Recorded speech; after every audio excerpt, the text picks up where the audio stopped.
Nagisa ako ng bawang sibuyas guys. Gamit ang butter at saka olive oil para sa ating pasta. Ayan ang pasta ng kabili na.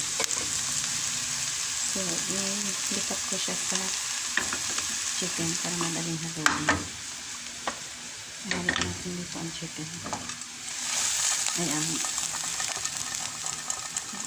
And garlic dyan sa chicken. Lagyan natin ng konting milk. Kaya may konting sauce.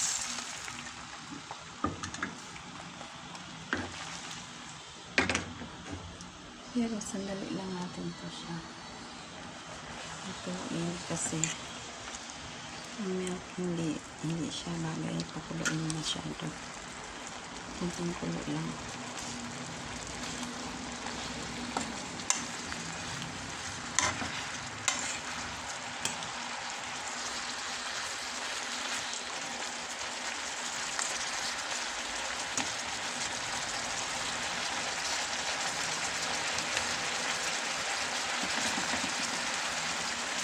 Okay na siya guys. Lipat na natin sa pasta.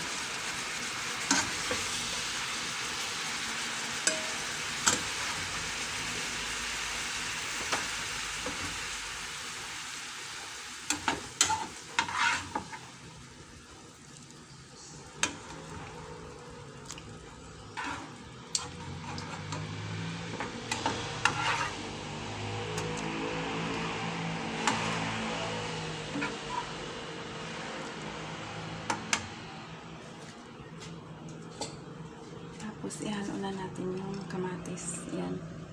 Kamatis, olive oil, salt and pepper. Yan. At saka red onion. Tapos ang seasoning nito ay thyme at saka basil.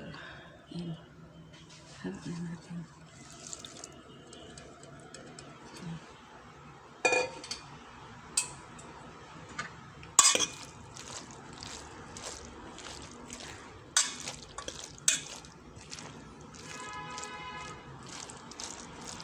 Yan guys, luto na ating summer pasta with chicken breast. Thank you so much for watching guys.